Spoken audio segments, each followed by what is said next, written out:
आई असते मंदिराचा उंच कळस, आई असते अंगणातली पवित्र तुळस, आई म्हणजे अभंगातली संत वाणी, आई म्हणजे उनीत गार पाणी. माता आणि माती यात फरक फक्त विलांटीचा असतो.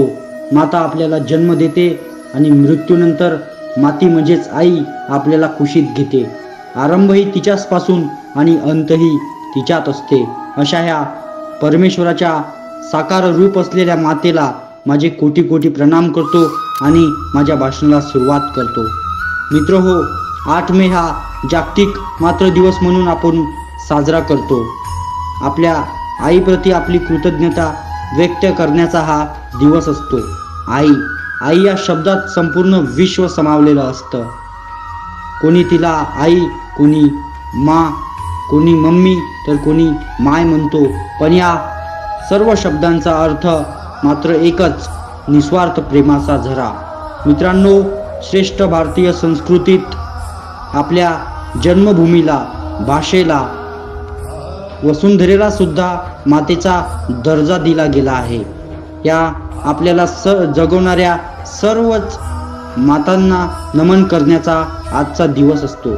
छत्रपती शिवाजी महाराज असेल, शब्दप्रभू साने गुरुजी, महात्मा गांधी, जागतिक ख्यातीचे वैज्ञानिक थॉमस अल्वा एडिसन, अशा बऱ्याच महान व्यक्तींना घडवण्याचं कार्य त्यांच्या आईने केलं आहे.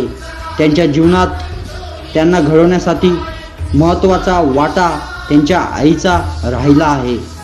आई आपल्या रक्तातून आपल्याला घडवते, आपल्या दुधातून आपल्याला वाढवते आणि संस्कारातून आपल्याला यशाच्या शिखरापर्यंत पोहोचवते. मित्रांनो, जन्मापासून आपण लहान लहान गोष्टीसाठी आईवर अवलंबून असतो. ह्या बाबीला दुर्लक्ष करू नये.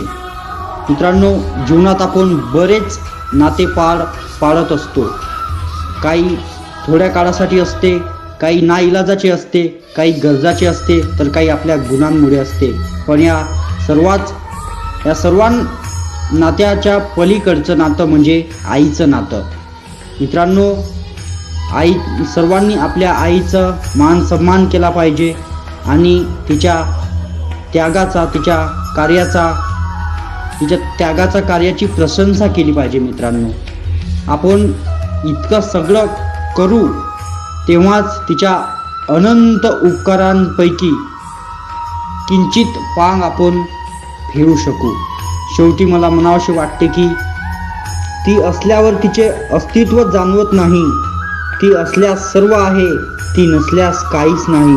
निरपेक्ष प्रेमाची ती एकच गवाही आहे. जीव लावणारे 1000 येतील पण ती एकच आई आहे.